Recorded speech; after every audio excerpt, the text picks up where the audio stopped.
have one last mic check for the audio in the back. This is a mic check, testing. 1, 2, 1, 2.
Hey everyone, just two quick things from me. So if we could silence our cell phones, just make sure your cell phone is on silent. Second thing, at the end of the press conference, should the governor decide to take questions, that's only from the people in the tent. Just FYI. All right, thank you so much. We'll get started here shortly.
Well, what a beautiful day to be in Apalachicola, man. What a great spot for our state. I've always enjoyed coming here. Beautiful, beautiful part of the world.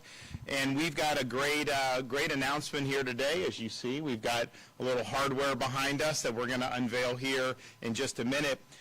I do want to, welcome everybody. I know we've got a lot of dignitaries from here in Franklin County. Thank you for coming to this. I'm also joined by Florida's fearless Lieutenant Governor, Jay Collins, Green Beret, great guy. Our very busy and accomplished Secretary of State, Cord Bird. He's got to navigate election integrity, which he does very well, and we do very good in that in Florida. We've worked very hard on it. But then he also is the kind of the chief diplomatic protocol person for Florida. He oversees stuff with arts and stuff, and we've had a lot of work there because I'm not funding with your tax dollars woke stuff, right? And so we've got to get in there and do all that.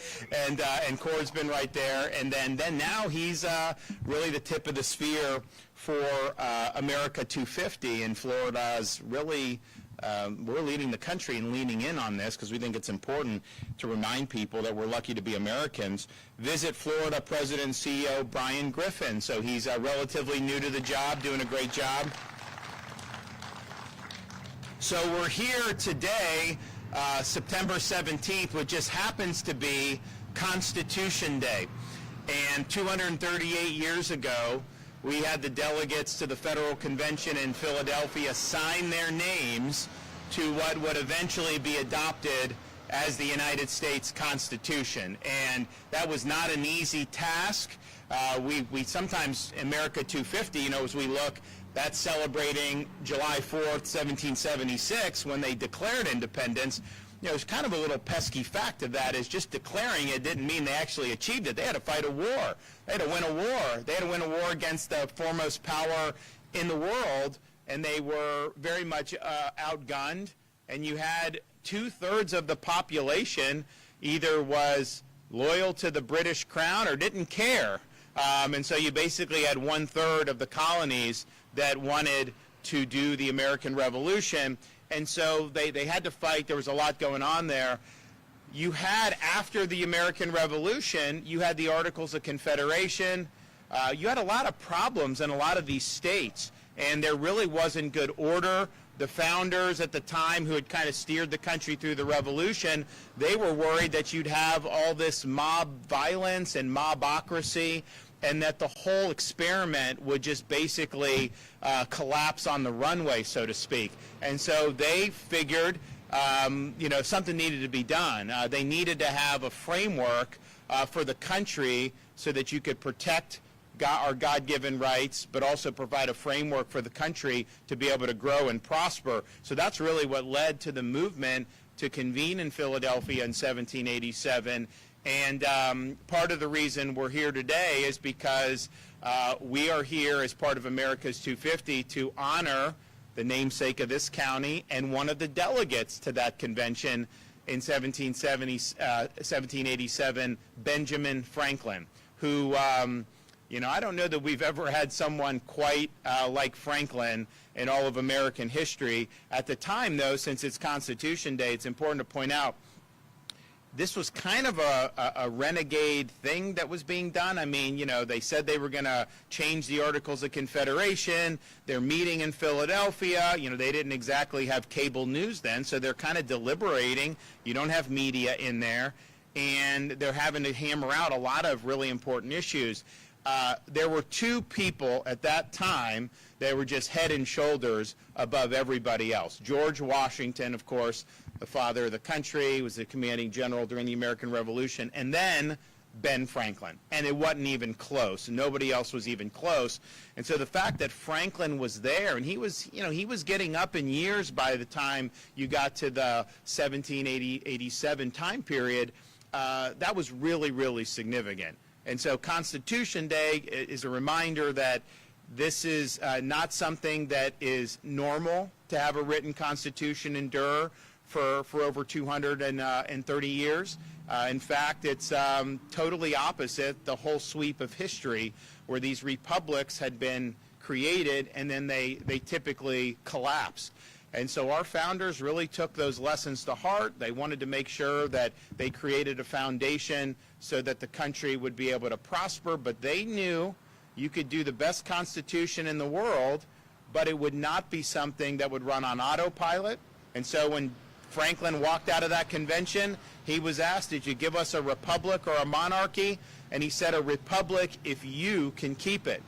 Because they understood each generation has to do their part, exercising the duties of being a citizen in a republic, sometimes having to strap on a uniform, risk your life, and even give your life for service to this country. So they knew that what they had done was monumental, but they also knew that the whole experiment would continue to be a work in progress. And so as we reflect on Constitution Day, there were compromises. It wasn't a perfect document, but it was the best that had ever been done up to that point.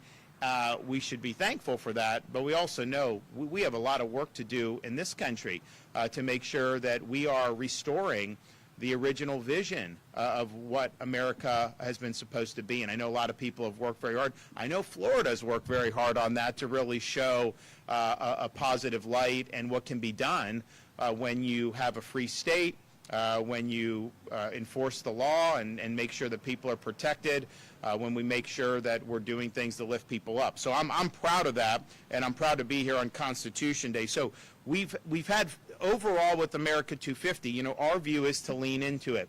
There are jurisdictions in this country that are tearing down statutes of America's founding fathers.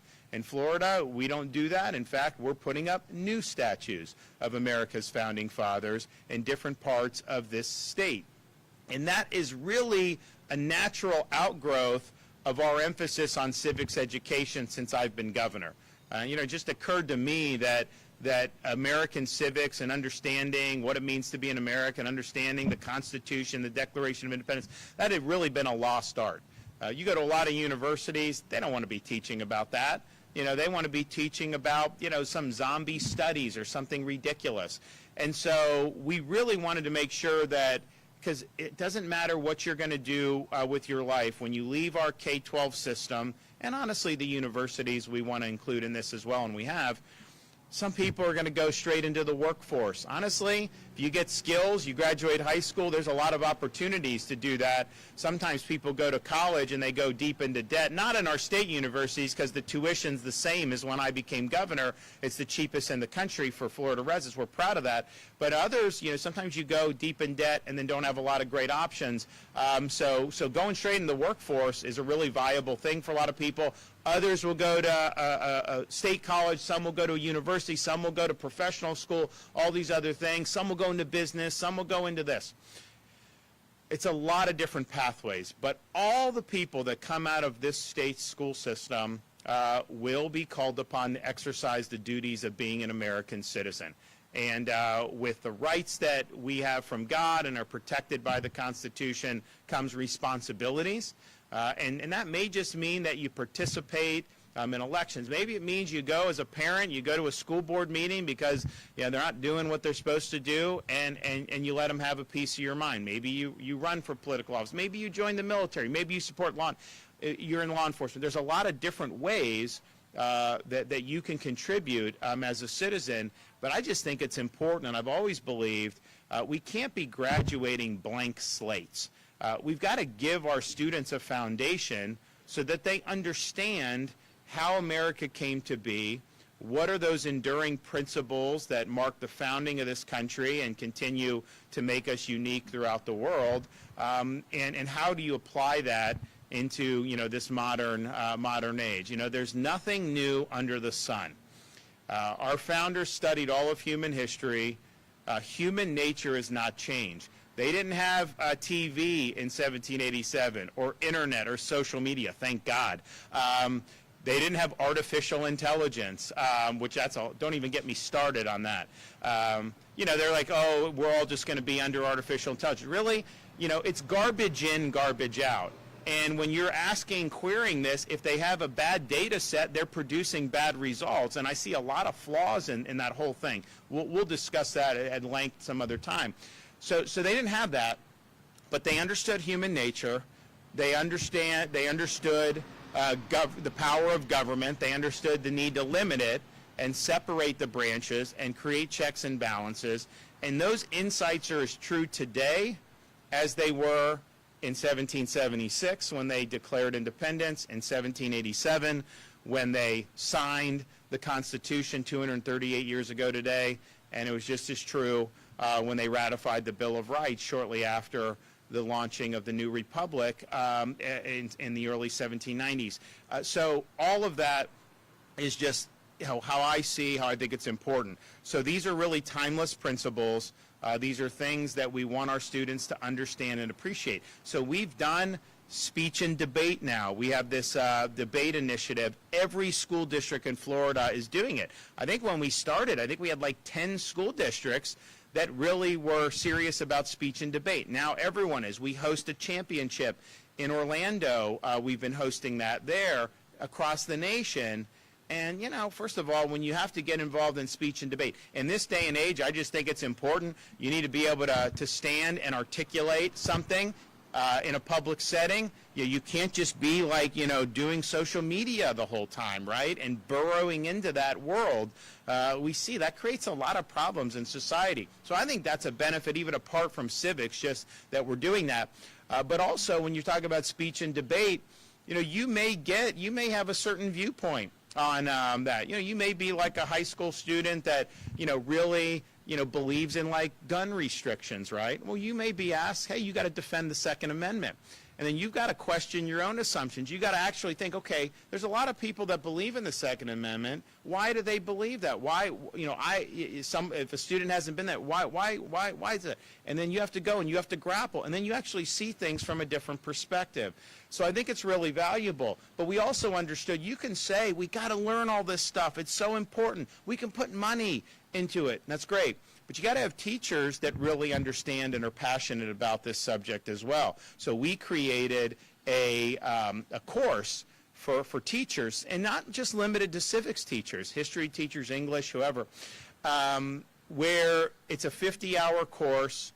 We got some of the best scholars from the country to do, so it's like a lot of it's on video and you kind of do all this. You get a $3,000 bonus if you go through with it, which is really, really good, and I know a lot of appreciative. But you're actually learning things about, okay, when they showed up in Philadelphia in 1787 to do the Constitution, what was their frame of reference? Talk about religion. You talk about Enlightenment. You talk about British common law. You talk about all these different things that influenced how the Founding Fathers thought and have influenced American constitutionalism since then. And honestly, it is a lost start. You are not, that course that is offered in Florida, you're just not going to get that at universities. Now, maybe now at New College in Sarasota, Hamilton Center, University of Florida, we're working on Adam Smith Center to do more in Florida International. We've really worked hard, on all this, and I think it's great, but generally speaking around this country, you can go and you're just not going to be equipped with this. It's just been a lost start. So we've been very excited to do that. I think it's important. It's something that, you may not, it's not always on the front burner, right, of things. But if you take a step back and you say, ultimately this experiment is going to rise and fall on we the people. And if people don't understand this or don't believe in it, then it's just a matter of time before, this whole experiment collapses. But so far, we've had 21,000 teachers that have gone through this course, which is really incredible. And the satisfaction results after they go through it is like 90-some% say it was very worthwhile. So that's really, really meaningful. So now you have someone in the classroom that understands this, has a great frame of reference, and is able to inspire students to do. So we've doled out $60 million to teachers who have gone through this program. And I'm just really excited that we were able to do that. We've been doing it now for a number of years. It's been really, really good. So we've done all this on civics. And I mentioned something with the universities as well, because I do think it flows even beyond K through 12. We have something at the University of Florida called the Hamilton Center. It's only been in existence for a few years. I think it's already the premier institute for the study of Western civilization, American constitutionalism, and citizenship in a republic in the entire country. They're hiring faculty from Harvard and Princeton, not leftist faculty, but they're hiring because those universities, honestly, they've gone really, really off the rails. So you have really good scholars who that's not what they signed up for. Well, then they can come to Hamilton, they can come to the University of Florida, and all of a sudden it's like, man, yes, we believe in the classical mission of a university.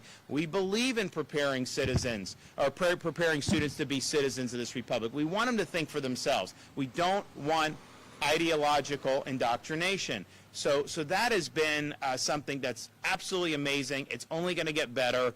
And, you know, I've spoken with some really significant people across the country that are in academics, and they're like, all these people want to go to Florida now. They're like, it's like that wouldn't, I mean, even 5-6 years ago that wouldn't have been the case, right? Now, this has really been, the state of Florida is really the focal point of the study of American ideals, constitutionalism, Western civilization, the things that kind of elite academia has frowned on for so many decades because it doesn't fit their ideological agenda. Well, we're done with their ideological agenda, and we want these universities to work for you, the taxpayers. So you can't have a situation where you're voting people in like me by 20 points, and somehow these universities are Marxist compounds. That doesn't work, and that's not what we're doing in Florida. So Hamilton Center is amazing. New College in Sarasota, another good example. You know, they just got commissioned a statue on campus. They got privately funded that they're going to do to commemorate Charlie Kirk. Not a lot of universities would probably, you know, want to go that direction given their ideological orientation, but New College is really dedicated to being a classical liberal arts college. It wasn't always like that. It was very left of the left. We put a lot of people on the board. They got new leadership. They did things like, they were the first college in America to eliminate DEI. This is years ago, but they did that. They eliminated some of these esoteric studies that are more about ideological indoctrination. And so now the enrollment has really risen. The test scores are now going up. They're recruiting students from all across the country. Because, you know, as a parent, like we've got kindergarten, second, and third grade, so it's not like this is front burner for my wife and I, but we do think about, you do all this stuff as parents, you have certain values you're trying to instill, and then what? You turn them over to a university and it all just gets wiped away and they're doing the opposite? Like, a lot of parents don't want that, right? And so, I mean, you could be like me. I rebelled against it, and I became conservative as a result of the leftism because I knew it was bunk, but that's not true for everybody, right? So you just go, to be able to go to New College now, you know, hey, you're sending the kids. They're going to be really lifting up, I think, the values that a lot of people do. So that right there has been a big success. And then we've got other examples across the state of Florida. So that's something that is going to be important, not just now, not just 5 years from now, but that's for a generation. That's going to be significant. And the state of Florida is leading the way, which brings us to America 250.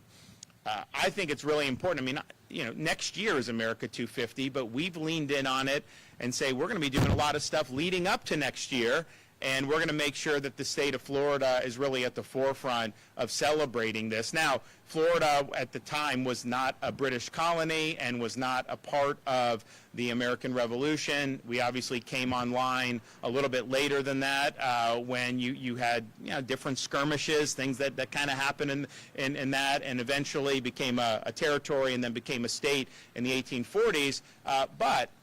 And we are the oldest, with St. Augustine, that's the oldest settlement in all of European settlement in all of North America. You know, I see some of these guys sometimes from Massachusetts. We're at the National Guard Conference a couple of months ago, and they say, you know, we have the first muster in 16, whatever. I'm like, whoa. They were mustering in St. Augustine in the 1500s. That's just the truth. But it was not. It was Spanish control. So, but put that aside. We think it's important. We know it's important, and so we're going to do it. So we started with George Washington. There was a statue of him up in Mount Vernon, and I guess they weren't necessarily using it at the time. So Mount Vernon agreed to loan it to the state of Florida, So we put it in the state capitol in Tallahassee. So you walk in, and if you're going to go left to go to the governor's office, you see this beautiful statue of George Washington there. And we did the unveiling of that, and that's just been amazing to have that in the state capitol. I mean, the reality is Franklin is one of a kind. Washington, if it wasn't for Washington, the country would not have gotten off the ground. That's just the truth. The whole idea of a republic is no one is indispensable. You elect people, you do this. It's more about, we the people, and people can get elected, serve for a short time, whatever. And that's true. Washington's the exception that proves that rule, because without him it wouldn't have happened. So that was so important for us to be able to remind people about that. And his name has been put on a lot of stuff: Washington D.C., Washington State. He's on the $1 bill, all this stuff. Sometimes people just it's like, okay, Washington, it's like almost been sterilized when people don't really appreciate what a unique and impactful individual he was. So we did that. That was really good. Then we did in Jefferson County, we were able to get a Thomas Jefferson statue. So you have this great statue when you're going up, I think it's the courthouse there in Monticello. You go up and you got TJ just sitting there, he's sitting on a bench or whatnot. Really, really impressive statue. Cord Bird was able to get that done. We're here today, we're going to unveil in a minute Dr. Ben Franklin's statue in Franklin County, which I think is really, really amazing to be able to do. In the hopper, Alexander Hamilton in Hamilton County.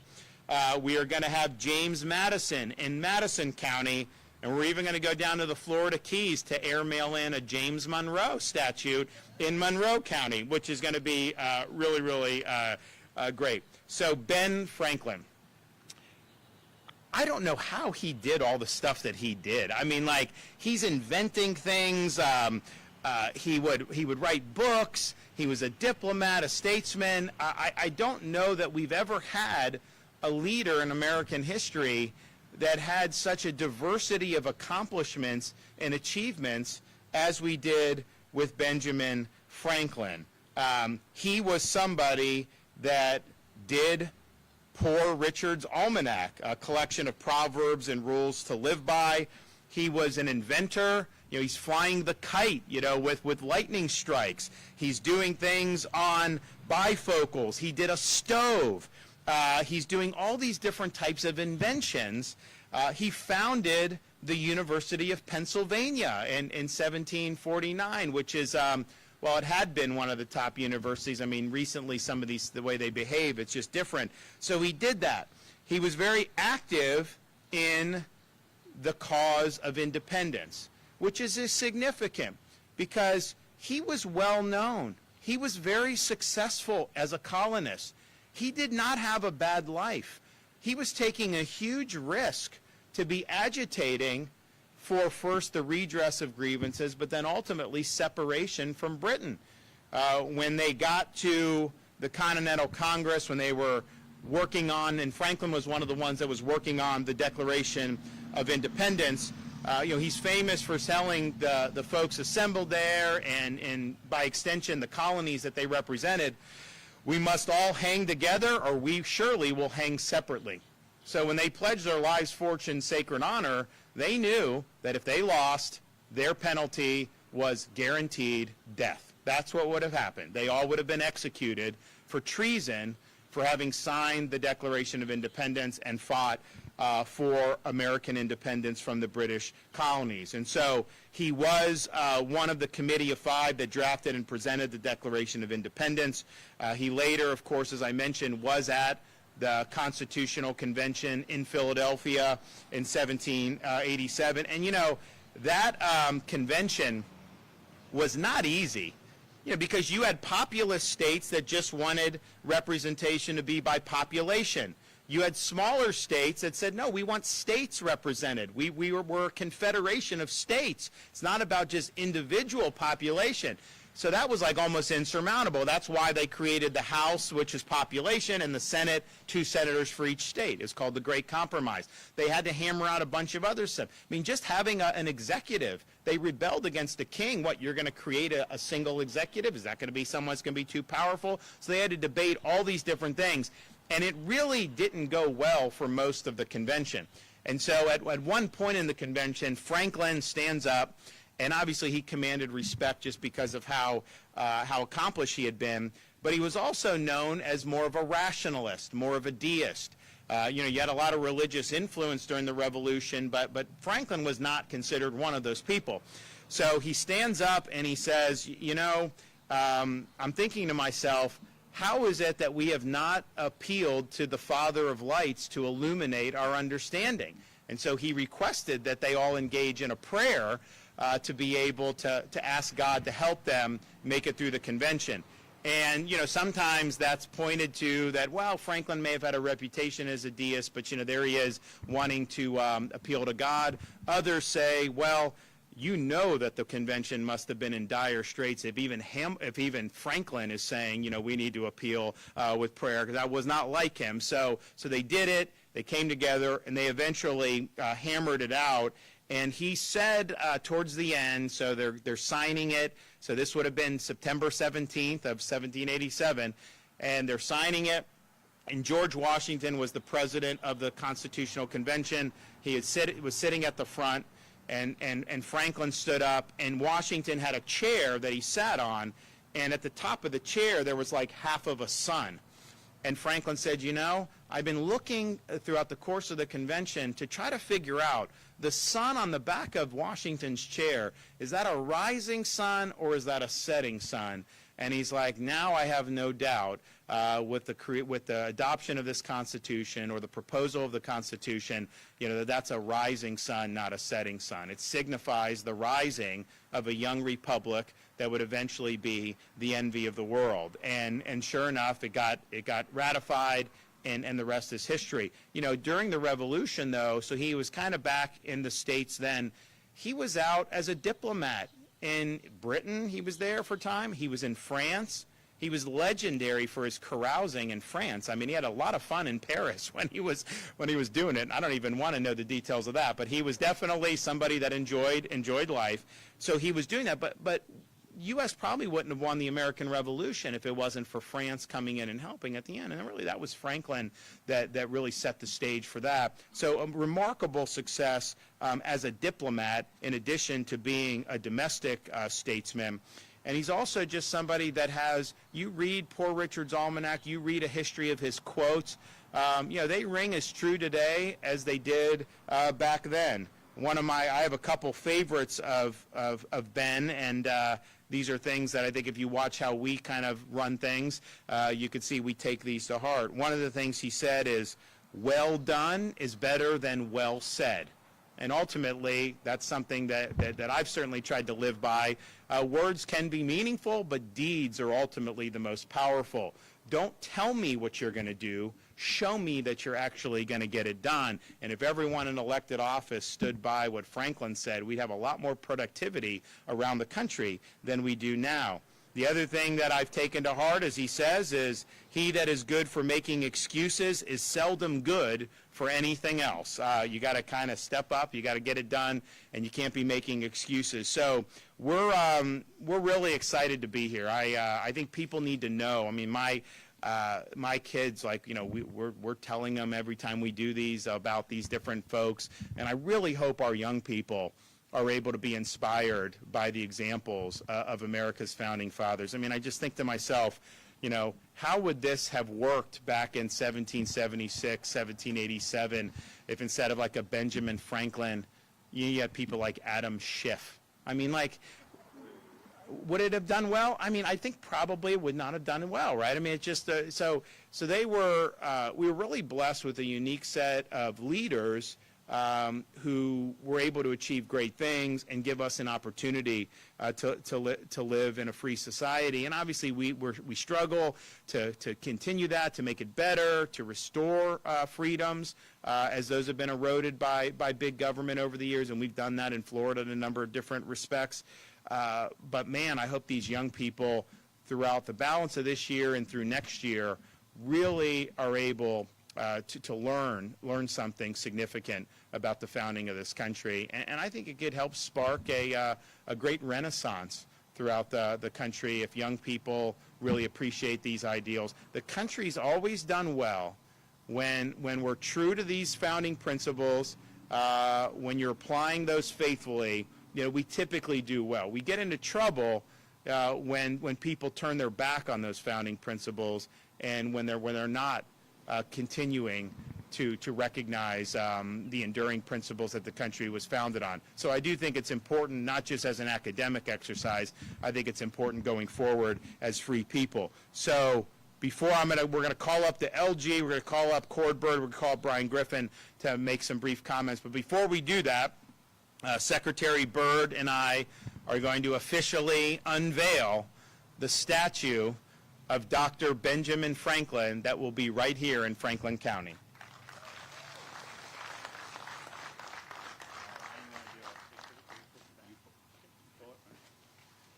There he is.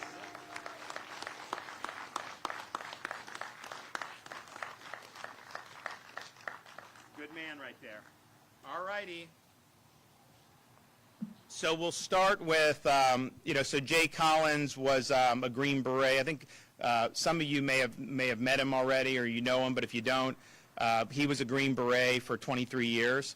He's actually the first person, after serving 18 years, he lost one of his legs, and rather than retire, he became the first person in the history of the Army to re-qualify as a special operator Green Beret on a prosthetic leg, which is not easy to do. And you got to go through the same stuff that everybody else does. And so he's got great experience serving our country in uniform. He's also been operator for a charity that responds to natural disasters, and they have done a lot in Florida. Knock on wood, hopefully we don't need that this hurricane season. So far in the Atlantic, I think there's something out there that's I think going to be a fish storm. So we're watching, every day that goes by in September gets us kind of one day closer, but you never know, right? These things can happen very quickly. But he's done that, remarkable. And then even more recently, we were in when Iran and Israel had the conflict. We had a lot of Floridians that were over in Israel, students that were studying or on tours, church groups that were over there. And there was a frantic, what are we supposed to do? The airport's closed. How are we supposed to get? So we authorized rescue operations through the Florida Division of Emergency Management. We were able to get thousands of people out of Israel. We flew home, many of them, from Cyprus and other places. And so, I was happy to authorize that. But, I'm sitting at a desk signing this in Tallahassee. Jay Collins was then a state senator from Tampa. He flew over to Israel, was on the ground as the ballistic missiles were coming down, personally rescuing people from that conflict and bringing these Floridians home. So I really appreciate what he's done for service, and he's been very strong on achieving major conservative victories, whether that's Second Amendment victories, whether that's banning the Chinese Communist Party from buying land in Florida, which I signed, but he did in the state Senate. These are major, major things that have been really good for the people of Florida. So I present to you Florida's Lieutenant Governor Jay Collins.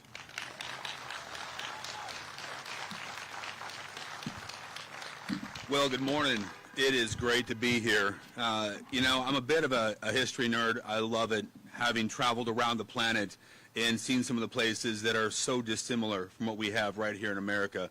But more than anything else, aren't you glad to wake up every day and be a citizen of these United States? We are so blessed. We are absolutely blessed. With America 250 coming up, the governor hit, as always, all of the key talking points. You can hear some things again, some things that are really, truly important. But what we have to talk about is the audacity, the courage, the thoughtfulness, the leadership of our founding fathers. Look at what they built. Look at our nation that they built compared to the time. They risked everything they could be for a belief of something bigger than themselves, of freedom, of a republic, of we the people. They did that. We uphold that. When I served in the military, when the governor served in the military, and each of you who are veterans as well, we swore an oath to defend our Constitution, to protect, preserve, and defend. And that's the same oath that we swear when we serve in office. It's fitting that we're here today in Franklin County honoring Dr. Benjamin Franklin the way we are, because frankly, there is nobody who we should talk about more on this day. What he did behind the scenes to build a nation. When the spotlight wasn't on him, he was never a president, but he did so many things. Only 2 years of formal education. He signed the Declaration, he signed the alliance with France, he signed the treaty with Britain, and then he signed our Constitution. He led our nation through storms, through difficulties, and yet was resolute in the end. The governor hit on the amazing things that he said. He hit on the story, but what we want to talk about here more than anything is, what does that mean to us? What does it mean to us? We have an opportunity each and every day as citizens of this nation, living in the best state in Florida with America's governor, who has stood alone incredibly often and been right when others wanted to chastise and push back. We know that bold, focused, conservative leadership matters. We have an opportunity to stand for those things that created our government, that created this nation, our American people. You know, it's often said that America just beats to a different drum. You're doggone right we do, because we have our own ideas, our own ideals, our own principles, our values that make us uniquely American, and we are so blessed to have those. So as you go about your day, I ask you to think a little bit about Dr. Benjamin Franklin. I ask you to think a little bit about what our Constitution means, but I ask you to focus more than anything on how do we protect and preserve this just the way our forefathers did. Our founding fathers built it, they handed it to us, and we have to do the same thing for our children. Thank you for what you do. Thank you for being here today. God bless each of you, and God bless these United States. Okay, now, kind of navigating us through the 250. So, these, part of the thing, it's sad that there's other states that are like tearing down statutes or mothballing them. The flip side of that is we're embracing it, and so we can get these things on discount. We're getting them like they're not using them, so Cord Bird is out there, getting all these statutes, getting everything lined up, and we've got, I know I saw the James Monroe one that they're working to bring down here. We had, I think, a little complications with Alexander Hamilton, but I think that's going to be good. I think Madison's in the hopper as well. And, we're going to do all the namesakes for the counties, but we're not going to stop there.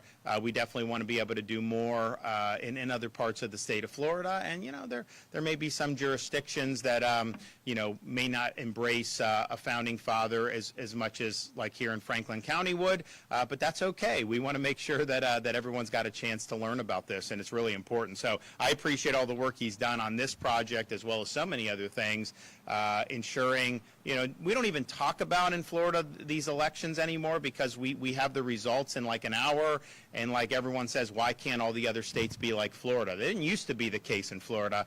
And so we've done a lot over the years, legislation. I've removed election officials who didn't do a good job. And all this, but on the day-to-day, Secretary of State's office, they're pushing through what needs to be done to make sure that that we have strong election integrity in Florida, and we do have the best in the country. So, Secretary of State Cord Bird, you're up.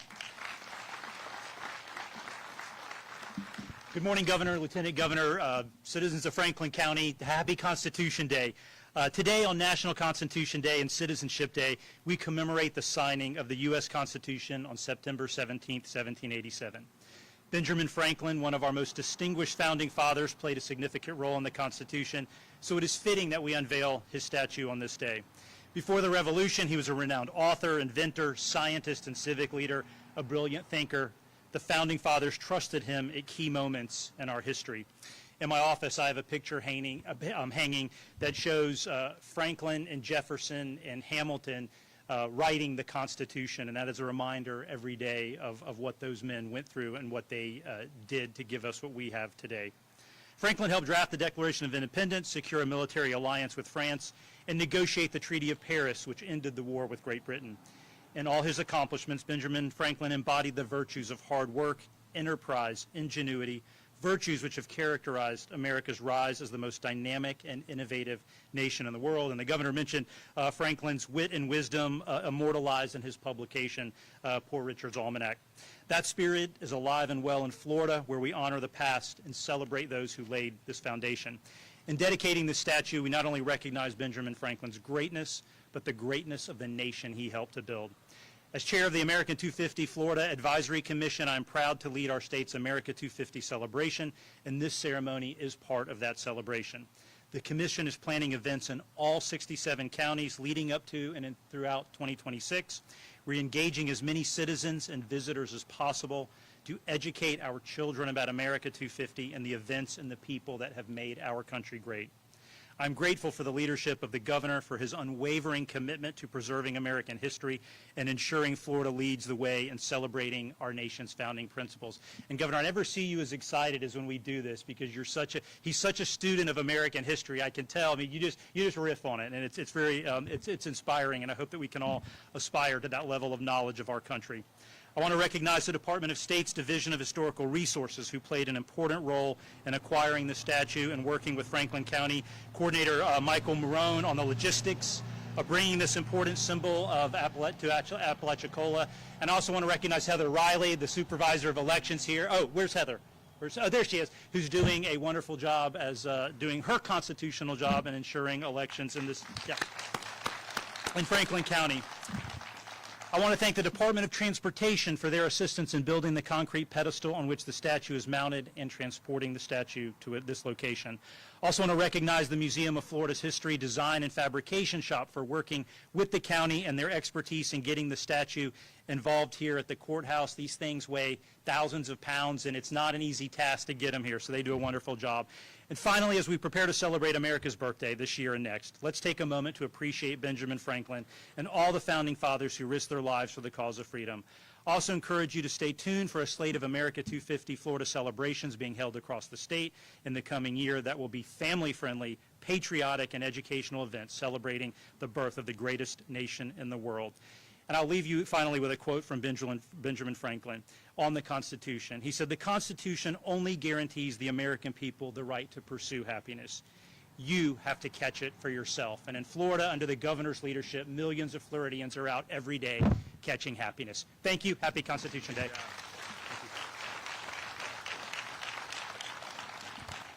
Just for the record, I get just as excited when we're talking about road widening projects and infrastructure grants. Yeah. If you believe that, I've got oceanfront property in Arizona I would like to sell you. So visit Florida. C. O'Brien had worked in our office for a number of years, and it's an important thing to kind of parrot Florida's virtues to folks. We've got, they said like no one was going to come this year for whatever political reasons. We've had these left-wing groups have done boycotts on Florida for years now, certainly since I've been governor, and I think every time they do it, we set another tourism record. And so we're doing very good.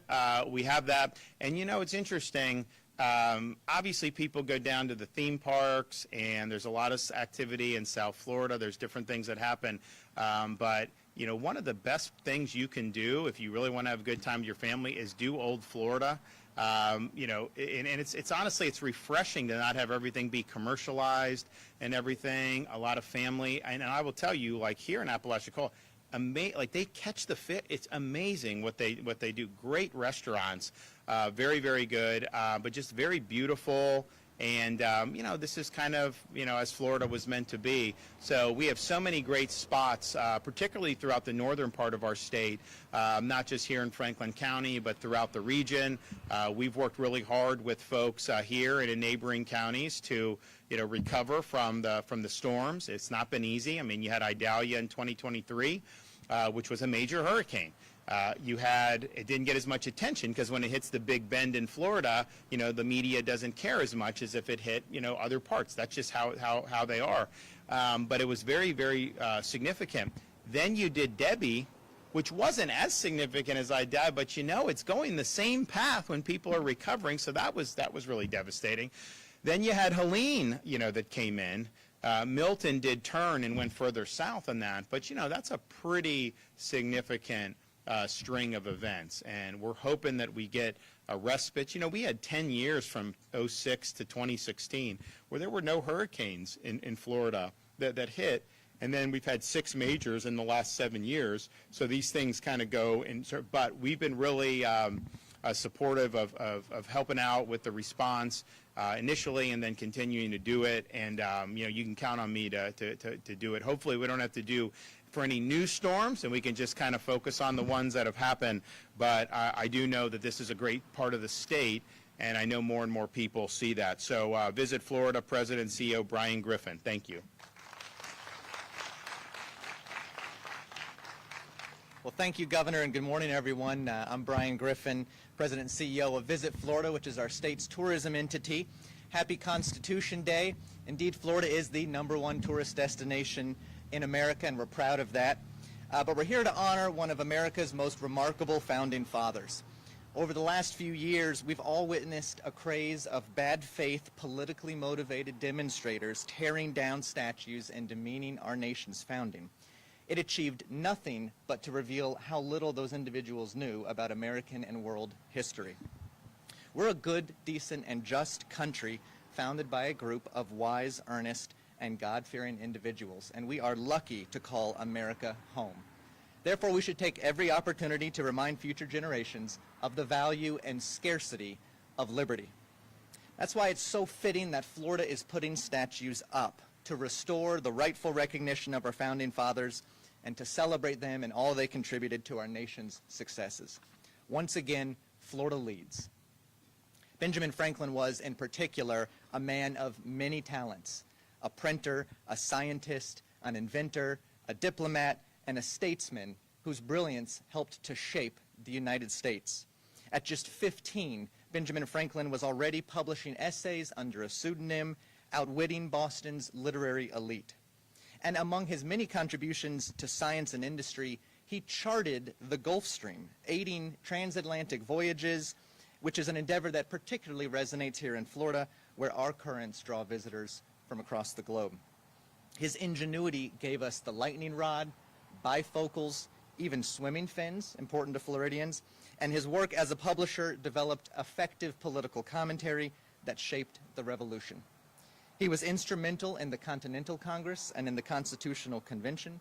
He was a pivotal American diplomat in Europe, as the governor mentioned. He was an accomplished writer, and he was a man that lived by values. When he returned from his first trip from London, he sat down and wrote down, he was in his 20s, a list of values that he wanted to live by, honesty among them. And that's just so rare and important and speaks to the founding fathers, speaks to him. As a signer of both the Declaration of Independence and the Constitution, Franklin's courage bolstered others in the fight for our country's independence. A contemporary of Benjamin Franklin said, "He snatched lightning from the sky and scepters from the hands of tyrants." Here in Franklin County, Florida, named in his honor, this statue will be a beacon of that legacy. It invites us to reflect on America's founding and our experiment in self-governance. And as we near 250 years of independence, Florida is the perfect place to celebrate this milestone. From the streets of St. Augustine to historic Tampa, from the Panhandle to the Keys to right here in Franklin County, Florida's history and contributions to the Republic are numerous. That's why Visit Florida, partnering with the Governor's Office, the Department of State, and many other state leaders, will be working tirelessly to make Florida the destination of choice for those celebrating America's semi-quincentennial. When I took the helm at Visit Florida not long ago in August, one of my first meetings was an annual conference that gathered all of the heads of America's state tourism agencies. And I have to admit, I threw down the gauntlet with Massachusetts and Pennsylvania and some of the other traditional 13 colony states. I told them that Florida intended to give them a run for their money in hosting the biggest state celebration of America's 250 next year. We are all in. We will highlight historic sites around this state, patriotic events, and Florida's contribution to our nation.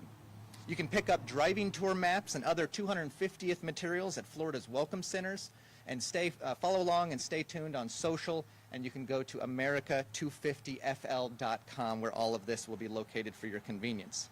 So come explore our state's rich history, reflect on our founding fathers and monuments across the state such as this one, and discover why Florida is a perfect destination to honor our nation's past and its future. Thank you, Franklin County, for hosting this historic moment. Thank you to Governor DeSantis for having the courage and commitment to rightly honor our country through monuments such as this. And thank you, Benjamin Franklin, for your contributions to our republic. All right. Good job. And you know, it goes without saying, but I will say it, and I know the sheriff will agree with this. You know, you see these people across the country. You know, they think they can go and defile a monument or tear down some statue or monument. You know, just understand. You know, you pull those stunts in Florida, you are going to face serious consequences. We're not just going to sit there idly by and let you destroy public property. You know, you also just, you know, the reality is as we look into 250, and Franklin was obviously very prominent in Philadelphia for a lot of his life. The Continental Congress met there, signed the Declaration of Independence there. The Constitution was debated and signed there in 1787. And, you know, you actually, if you ever get a chance to go in, I know the city's not as safe as it should be, and which is a whole nother issue. You know, you got these district attorneys that basically let the criminals out, and they don't prosecute like you should. That's happened in Philly in a really bad way, and so I mean it's really hurt the city because they've turned the back on public safety. And I know people say, why has this happened? Well, it's, you know, it's you got financing from people like Soros, you got a political machine, you got all this, but the reality is the results have been poor. So hopefully, because I went there back in the day, and I mean it was very vibrant, but things have changed, particularly in the last 10 years. But you can go into that Constitution Hall, and you go in, and honestly, it was small. Like, I mean, I'm thinking, like, these guys are all, like, kind of crowded in there. They were there in the summertime. You know, they didn't have air conditioning back then. And so I was like, man, you know, this is really something to be able to see that. But that's always been very meaningful to me, that you know, that particular building where so much of the republic was birthed there, and you know, a city that's got that, and they got a statue of Rocky still somewhere. I mean, so like for me, it's like they're singing my music there. But I do think it's an interesting thing to be able to do and see and learn from. Okay, do we have any questions? Talk about the importance for you to be able to unveil these statues for America's future. Well, I'm just passionate about the idea that, you know, we were really lucky to have such a great constellation of leaders found this country. They were very smart. They had studied history. They understood human nature. They understood that they were swimming against the tide of human history by trying to establish a Republican form of government. But they were willing to risk their lives, fortunes, and sacred honors. They were willing to work hard and scrape and compromise to be able to create a constitution, you know, years after the Revolution. And, you know, Franklin, when he got up, there was a question, was he going to support the Constitution when he was there? And he said, you know, I consent to this Constitution because we can do no better, and I'm not certain that it's not the best that can be done under the circumstances. And so it really was a unique moment for individual freedom and human liberty. And, you know, that was just the opening salvo. They knew a lot more needed to be done. You know, Franklin, because a lot of the founders get criticized on the other side, but I think it's important to point out, you know, he was the founder or one of the leaders of the Pennsylvania Abolition Society. That was something he believed in, you know, very deeply, and was pursuing that all the way until his death. So I just think it's important for us to appreciate what we were able to inherit as Americans, to give thanks to those who did risk their lives, fortune, sacred honor in order to establish this republic. And I just think it's important that people know that, appreciate it, understand the ideals that they fought for, understand the principles that are reflected in these founding documents, understand the colorful nature of some of these guys like Benjamin Franklin, and the stoicism of a George Washington, the intellect of a Jefferson or a Madison. It's really, really important. And you know, so I'm just thankful that we're inheriting that legacy. New college statue for Charlie Kirk. Is the state planning on doing anything for Charlie Kirk? Well, so obviously that's a state university, New College. So the question is, New College, they already got donors to commission a statue of Charlie Kirk for New College, and basically to symbolize the importance of open debate, particularly on college campuses. And you know, it's interesting. Like, I remember when he was like 18, because this is like 2012. I was running for the U.S. Congress. I had never run before. but you get on these circuits, right? You go to certain conventions, or you go this, or you're down in certain parts of Florida. You know, you have to raise funds. You got to do all this stuff. So we kind of crossed paths, and it was very earnest. You could tell like he really knew his stuff, but you don't know what's going to come of these things. And then like a couple years later, I'd see him, and like he'd be at these big events and doing all this, and really grew that organization in a really significant way. And the reason why that I always had respect for it is because bringing conservative principles to college campuses, that's basically like the lion's den for political debate, right? Because the campuses have gone so far in one direction. I think that's changing a little bit throughout the country. Definitely has changed in Florida, no question. But he's doing that, and he's bringing these ideas there. He's jousting with all these, all these students and professors, quite frankly, who are very left. But he always did it, I think, in good faith and really believed in the importance of debate. And so the assassination was obviously a tragic thing and a very sad thing, because you got a 31-year-old father of two. But it was even more tragic because what was he doing when they killed him? He was debating students, making the argument, showing how, you rely on logic and reason and facts to win these things. And so the attack on him was more than just an attack on one person. It really strikes to the heart of whether this whole thing we have can be viable or not.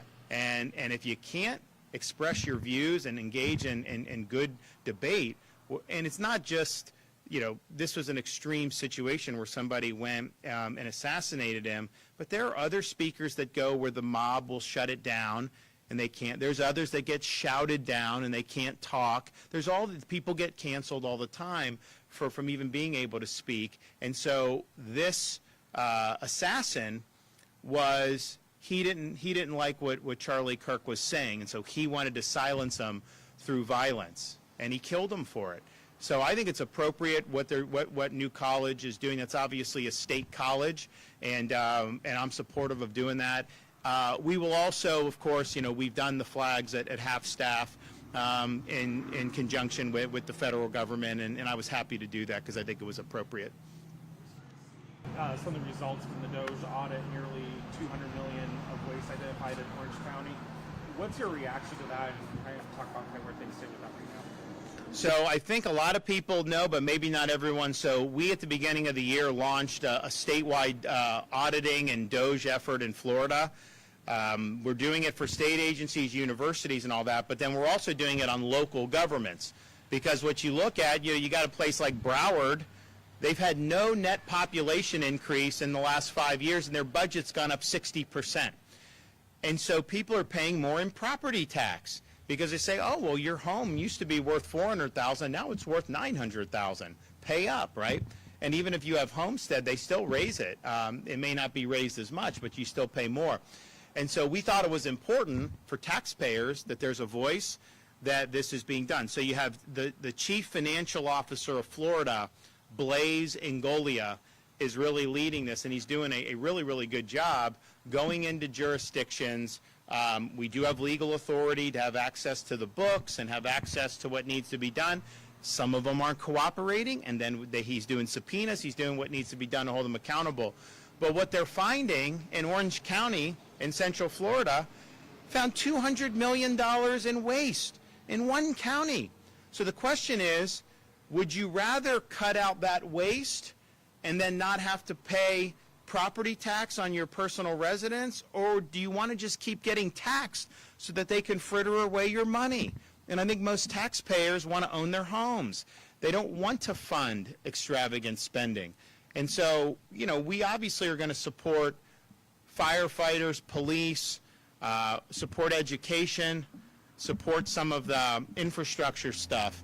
And no one's done that more than me in Florida. But these bloated budgets, bloated salaries for some of these folks. I mean, we have county administrators making $250,000 to $300,000 in different parts of the state of Florida. And you think about, okay, well, again, do you want to fund? So I think it's been really important. I think he's going to continue to unveil a lot of wasteful spending, and that will hopefully lead into the voters being able to adopt an amendment. See, the property tax doesn't come to the state. The state doesn't levy it, the state doesn't collect it, and the state doesn't spend property tax revenue. That's wholly a function of local government. We've got people that are snowbirds that can pay tax. We've got people that are investors and they have Airbnbs, which I think has gotten out of hand. They can pay tax. You obviously have commercial, you have all this. But if you're just a Florida resident and you own a home and that's your homesteaded property, my vision is that you should own that free and clear of the government, that they shouldn't be able to charge you rent just to live in your own house. And what the DOGE effort, and it's kind of a Florida spin on it. I mean, we call it the Florida Agency for Fiscal Oversight, FAFO, and it's just what we're showing, I think, and Blaze is doing a great job. Don't let anyone tell you that we can't do anything on property tax. Trust me, entrenched politicians are going to say that. A lot of media is going to say that. A lot of people that benefit from the current system, are going to say that. But the reality is, you take like a Broward County, 19% of their budget is property tax revenue, but only a fraction of that is homestead revenue. So you're talking about a budget that's grown 60%. The revenue we're talking about is a fraction of the 19% that they're taking in. Are you trying to tell me that they couldn't recalibrate that budget and just go back to like 2022 levels or 21 or 23? Of course they could. Of course they could. So this is a choice that will be presented to voters in November of 2026. And I think it's really exciting. I mean, just imagine you come to Florida, raise a family, stay here, retire, whatever the trajectory of your life is, never having to have paid 1 red cent in income tax to the state of Florida, which we're proud of, and then never having to pay 1 red cent in property tax to any local. I mean, like, that would be, you want to talk about the free state of Florida, that would be it. And guess what? People will say, hey, Governor, we have, this company is buying these homes and they're renting it out, or the Airbnb. And look, I get it. Like, I'm sympathetic, but, how can you just say you can't buy or you can buy? It's hard to, see how you do. But if you say that the Airbnbs are taxed and your personal homestead is not, doesn't that give a preference to say we value individual home ownership and we don't necessarily are going to value people buying up a bunch of properties just to be able to rent them out? So it puts a thumb on the scale for the individual citizen who just wants to own a home and live and raise their family or retire with dignity or whatever they want to do. So I think it's a way of getting at that issue where folks have raised questions about, because, I mean, there's some parts of, near the theme parks, there have these subdivisions, and most of the homes are Airbnb homes, right? And it's does that make it easier for someone to afford a house, or does it make it harder? And I think it probably makes it harder. So if you do the tax the way we want to say it, where homestead's free and clear, oh man, that's going to be so good. So they just did the Orange County, $200 million. Blaze is going to be in Jacksonville today. They're going to be unveiling a waste there. I do know they spent tens of thousands of dollars to create a hologram of the mayor to put at Jacksonville International Airport. Again, is that what you want to pay property taxes to fund that? I mean, probably not. I think most people would say. So I really appreciate what he's doing. But, look, I tell people, you look at the last 5 years, I mean, what would you give to be able to have 2019 grocery prices, right? When you have inflation, even if inflation doesn't go up any, you don't get the old prices back. And that was part of the things I kept beating the table about Biden was, 8%, 9%. And it's well, even if it goes down to 4 or 3%, that's on top of what you've already had. So you've been hit there with grocery. You've been hit with different items of cost of living. Home prices, look, home prices have gone up. I do think that's going to correct nationwide, and I think it'll correct in Florida because people can't afford these homes at these prices. How do you have $80,000 median income, household income, but then home price be $430,000 median? That doesn't work, especially, I mean, interest rates have come down a little bit in the last few weeks, but they're still a lot higher than they were 3 or 4 years ago. So something's got to give. So maybe people just start making a whole lot more money all of a sudden, and then but I think more likely is, I think that those prices are going to correct. And Florida was one of the first to go up high because the influx of people. But I do think you're going to probably see that on the back end. I think that's probably happening in some parts of the state already, and I know it's happening in some other states too. So that's just kind of the way. But still, if you own that home and the value's going up, you know, you do have more home equity, so that is an asset. But the problem is it's like, okay, be careful what you wish for, because then you're having to pay more tax on it, and you've never sold it. And so it's an unrealized gain, and they're hitting you for it.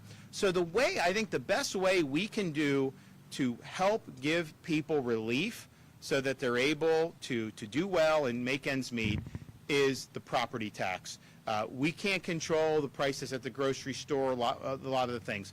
The tax is the one thing that is totally under the control of we the people, acting in this case through the Constitution with one of these ballot measures. So we got to get it done, and I'm for it. Yep. Apalachicola Bay is opening in January to oyster harvesting. What's your thoughts on the future of it and state support for it? Well, first, you know, you're welcome, because we put a lot of money into that. We've been very supportive of it. We're happy to do it.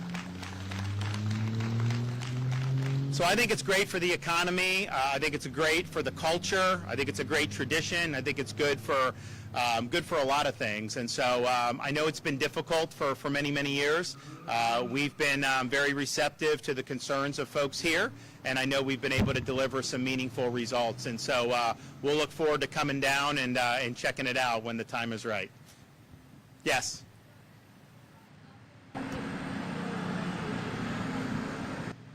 I'm sorry? The Attorney General of what? What about him? For what? The water. Oh, you know, I haven't been briefed on any updates, so I would ask him, you know, on that. But yeah, that's another one that's doing a really good job. I think he's been very assertive as Attorney General, certainly with the protection of kids and youth from predators. And we've got a huge problem in this society. You know, as like a dad, I've got young kids. It's like when I was that age, you know, you kind of like, if you're at home or whatever, you're kind of protected. Now, these people can get on the internet. They can get into video games. I mean, like, they can reach your kids. And so, like, my wife and I are always trying to find ways to, like, not do. And it's been a big problem for this country. And Florida, our policies are very simple: zero tolerance for exploitation of our kids, and that includes us instituting under my tenure the death penalty for pedophiles.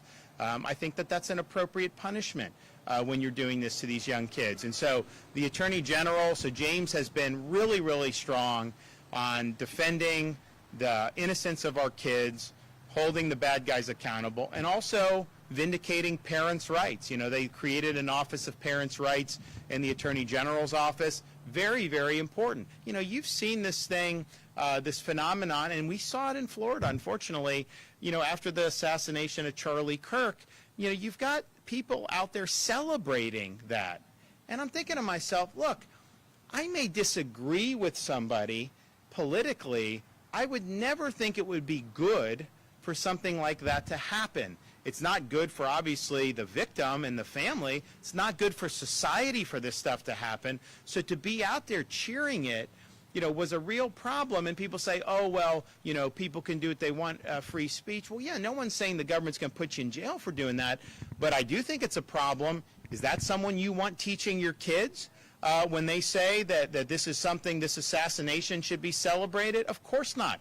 And so you have teachers in Florida that are getting pink slips as a result of that. Is that somebody you want? If you go into a hospital and you need care, and maybe you have a right-leaning like shirt on where there's a message, do you want one of these nurses that was glorifying a 31-year-old father of two getting murdered in broad daylight? No, that's not good.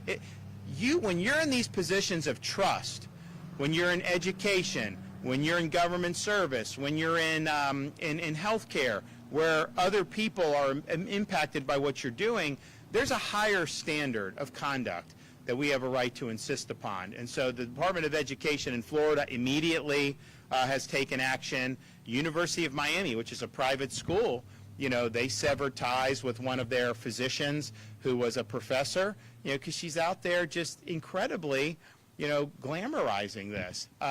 And so I think, you know, it's one thing to have like Antifa nut jobs that just do what they do. Now we should deal with those people because I think they're a big problem, and I think particularly people that fund them are a huge problem, and I think that needs to be disrupted. And I know the administration in Washington's working on that. And that's bad that's been allowed to fester for so many years throughout the country. But I'll tell you, it's kind of demoralizing when like people that are just in like normal professions that you would think, you know, kind of that, then they're out there doing that. And so that's a wake-up call, I think, for a lot of folks. But we're proud of what we did on that. Commissioner of Education, Stasi Koumoutsas, has done a great job with that. And we're just going to keep making sure that there's a higher standard. You know, you have a right to kind of do that stuff, but you also have a responsibility in these positions of public trust to behave in ways that are consistent with, I think, appropriate standards. And just as a dad of kids, I would not want my kids in a classroom being taught by a teacher who thought it was fit to revel in the assassination of a young father of two. I don't think that's appropriate. Yes, sir. Governor, I'm in the fishing business, and Apalachicola have been for a long time. And what's your name? Jimmy Mosconis. Jimmy? Yeah. Okay. And I wonder if there's anything you can do about this gag grouping season. It's only 2 weeks, and you have about 10 days, so that's 14 days to win the tournament. Have you availed yourself of our Gulf Red Snapper season at all? I will be. Huh? You know what you got. Okay. Yeah, so basically, we want to do that. So we have control. So the feds are very restrictive, right? They gave us control over Gulf Red Snapper. So we go and we, you know, look at it. And I told my guys, I was like, I talked to all these fishermen. There's massive numbers of these fish in the sea, like the red snapper. That's true on the Atlantic, and it's true on the Gulf. And I was like, I'm not, and we had very little season, but when I became governor, and I was like, we got to do better. So we've done it. We've done the data. We have the largest Gulf red snapper season in the history of state management of this. So this is like in modern times, including Memorial Day weekend, including there's going to be Veterans Weekend, all the way through New Year's are going to have dates. So it's good. But here's the thing. The population is as healthy as ever. We've expanded dramatically, and the population is strong. The population is vibrant. So I want to do that on the Atlantic side. We're asking the feds to give us, and I want to be able to expand on grouper and some of these others. But, you know, I've got a lot of bureaucracy and regulation that I have to deal with. But I'm definitely confident that the data that we get, particularly from the federal government, is not fully accurate data. And we've proven that with the Gulf red snapper. So, you know, I'm supportive. I know it's, first of all, it's good for the economy, for people like you, but it's very good to help supplement the tourism. I will tell you, people say, like, you know, where's the best place for food in Florida? You know, because, you know, we've got, like, Miami kind of became the restaurant capital of the country during COVID because these restaurants weren't allowed to operate in New York or Chicago, so they moved to Florida. They're in Palm Beach, Miami, a lot of them in Miami doing that. And it's great. But, you know, some of these things, you sit there and it's like sticker shock, and it's like more of an kind of an exotic experience. Like, you know, I want things that a little more blue collar for my blood. And I will tell you, you know, these seafood, family-owned seafood places in different parts of Florida's coast here in Appalachia is amazing. You've got others. I think we were in Steinhatchee after the most recent hurricane. I think it was after Helene. And we were helping them with something. And I went to, you know, this place just to have lunch as a seafood joint.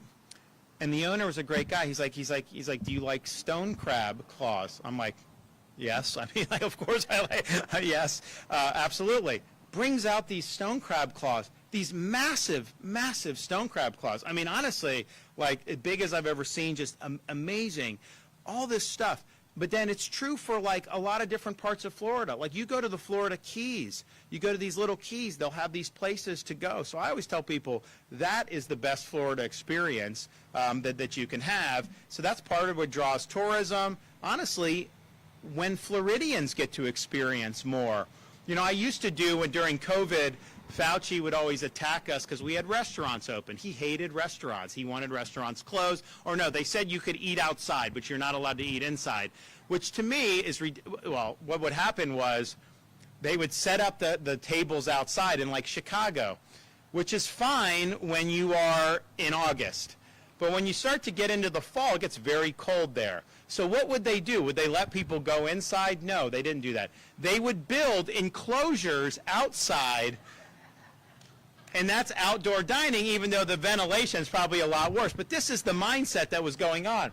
So he got very mad at me for doing that. So what I would do, I would go as I'm going around the state, I would do, you know, I would take a picture with the owner of a family-owned restaurant. I'd put it up. I'd put the website. I'd do all that, and then we'd drive traffic. So I told my staff, I was like, you know, we got to do that again, and we maybe we'll do a little bit more. So we will definitely, when we're back here, we're definitely going to highlight some places, you know, here in Franklin County, because I think it's amazing, and I think that you're really living, I think, the true Florida experience when you're able to do it. And that obviously depends on being able to fish and being able to bring these things in. We do have the best, you know, the best grouper in the country by far. When you look at the different places that do that and do that well. Not even close. Not just grouper sandwiches, but other ways that they do it. So we want to do that. I'm excited about the Bay here and how that's gotten better. We're going to continue to be helpful. You know, you have guys, you know, Corey Simon, I think, is the senator. Jay Trump, these guys, they've done very well for you guys, really pushing a lot of this stuff and getting some of the funding that have come through. So I know we'll be able to do that, continue to do that more in and of itself. But like I said, it's important for the economy, it's important for the culture and way of life, and it's just the right thing to do. So you guys make sure that, you know, you bring kids to do a little quick pilgrimage of Ben Franklin here. Hopefully all the school kids in Franklin County have a very clear understanding about Dr. Franklin and what he stood for and what he did and how he was an important part of launching the American experiment. So happy Constitution Day, everybody. Thank you and God bless.